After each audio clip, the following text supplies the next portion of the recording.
ด่วนที่สุดในตอนนี้เวลา8 โมงครึ่ง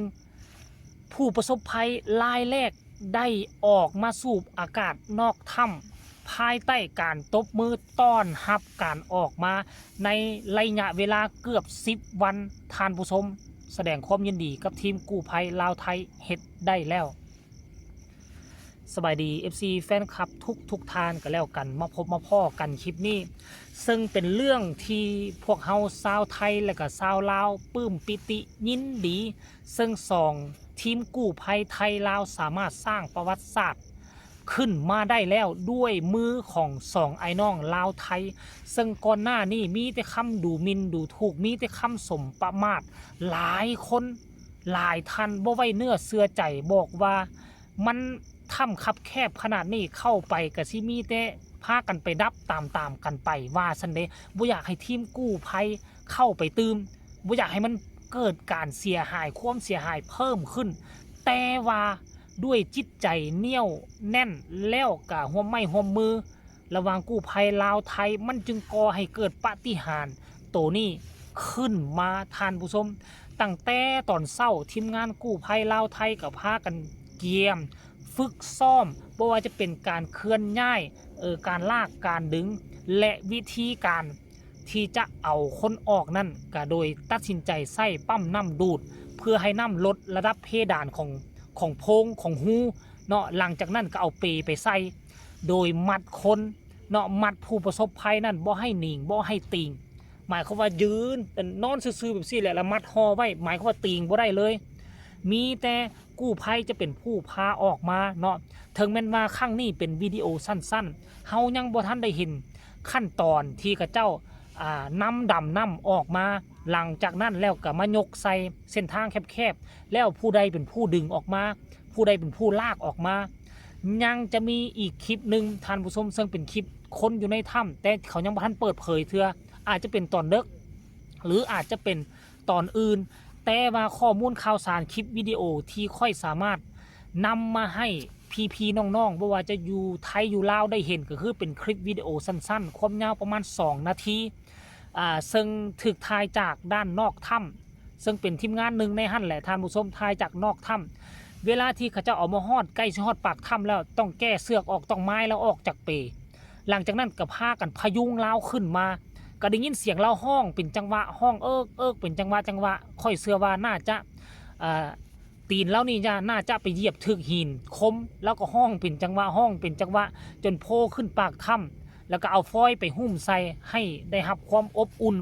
แล้วก็มีทั้งแพทย์ทั้งหมอเข้ามาพยุงเนาะแล้วก็น่าจะได้ใส่น้ำเกลือแน่นอนรายแรกเนาะแล้วบ่ฮู้ว่าจะมีรายที่2รายที่3ในค่ำคืนนี้หรือบ่เนาะบ่ว่าลายใหญ่ห่างรายละเอียดให้ทุกคนไปชมวินาทีลายทำอิฐออกมาสู่โลกกว้างภายใต้การนำพากู้ภัยไทยลาวและกู้ภัยต่างชาติจำนวนหนึ่งไปชมพร้อมๆกันเลยกดถ่าย เจ๊งหมูนอนรู้ก็เลยกระดาษก็หน่อย เจอป่ะ จะนั่งอะไรได้ป่ะ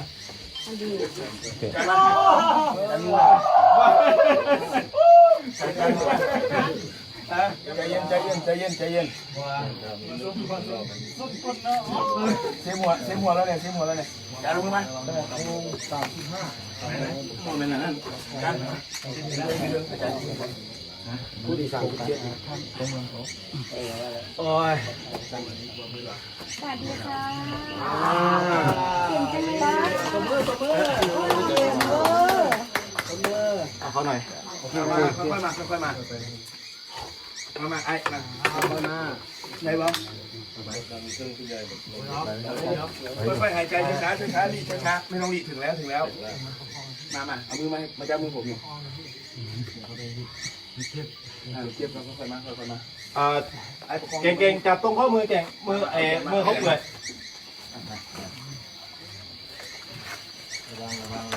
มาได้ระวังหัวนะเอาตรงคอแขนมายินดีดำโอเคไปรับต่อเลยเดี๋ยวผมทีนี้ได้โอ้ยังไม่สบายเลยอยากกระชากเบาๆหมดยังอย่าจับก้นลืมบอกหมดยัง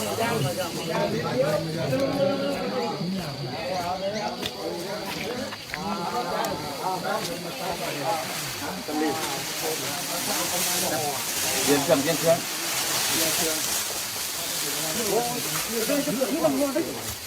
มานี่ก่อนก็ได้มี ตัวมือทุกคนตัวมือเอาจะลุ้มหลายเด้อถอย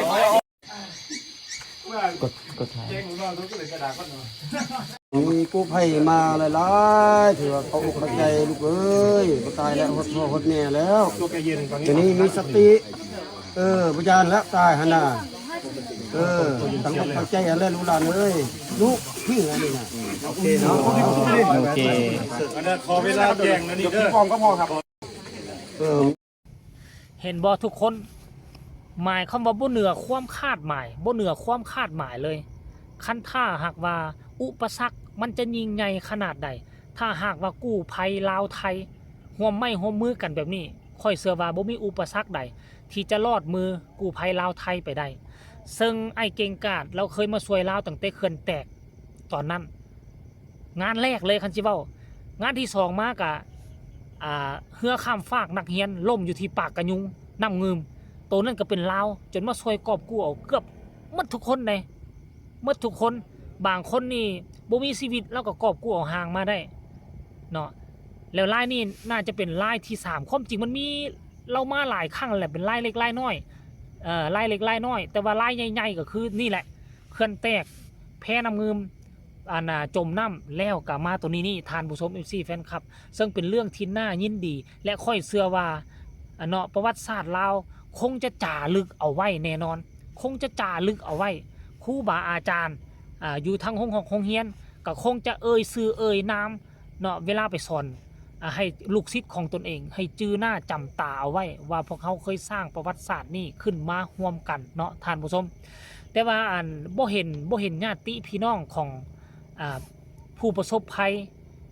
เข้ามาหาเถื่อเนาะหรือว่าแนวใดหรือว่าเขาเจ้ากันไว้ก่อนบ่หรือว่าเขาเจ้าให้กลับบ้านก่อนอันนี้บ่แน่ใจเนาะคันท่ากรณีว่าทำการเคลื่อนย้ายออกมาตอนกลางเว้นนี่ค่อยคิดว่านะเสียงห้องเสียงโฮแตกเศร้าคือกันแหละตอนขนาดตอนนั้นน่ะพบซื่อๆได้คนพบซื่อๆก็ยังพากันโฮห้องสวดทั้งหน้าถ้ำทั้งอันนั้นแต่ว่านี่เอาออกมาทั้งทีบ่ได้ยินเสียงโฮเสียงห้องแต่ว่าได้ยินเสียงปรบมือของเจ้าหน้าที่แพทย์แล้วก็กับไอ้น้องทหารกับไอ้น้องกู้ภัยอยู่ทางด้านหน้าก็ฆ่ากันปรบมือให้เราอยู่เราอ่อนเพลียเปี้ยลอยหลายที่สุดเลยท่านผู้ชมน่าจะเป็น1 ใน 2คนที่มีอาการบาดเจ็บเนาะคนที่แข็งแรงน่าจะคอยเอาออกมาตามหลังหรือบ่แน่คืนนี้น่าจะนำออก2 คนที่บาดเจ็บหั่นคนที่เจ็บกระเพาะคนที่เจ็บท้องน่ะเนาะและอีกคนหนึ่งที่ว่าไอซ้ำเหือน่าจะเอา2 คนนี้ออกมาก่อนเพราะเป็นเคสที่ฮีบด่วนสำหรับอีก3 คนสุขภาพร่างกายดีก็อาจจะเป็นมื้ออื่นหรือว่าข้าเจ้าจะเฮ็ดทั้งคืนเลยเนาะคันว่าเฮ็ดทั้งคืนนึงโอ้กู้ภัยไทยลาวถือว่าบึกบืนฝ่าฟันอดทนได้ขนาดนี้ถือว่าค่อยยกมือให้เลยยกโป้ให้ทั้ง2 นิ้วเลยท่านผู้ชมเนาะเอาสำหรับคลิปนี้ก็ขอฝากฝังเอาไว้สำนี้รายงานสดล่าสุดเอามาฝากเอามาต้อนเนาะออกมาแล้ว1 รายยังมีชีวิตปลอดภัยดีพร้อมที่จะเจอหน้าครอบครัวเรียบร้อยแล้วใครเห็นคลิปนี้แล้วมีคำคิดคำเห็นขึ้นอะไรส่งข่าวมาได้ทางใต้คอมเมนต์สำหรับคลิปนี้ลาท่านผู้ชมไปก่อนสบายดี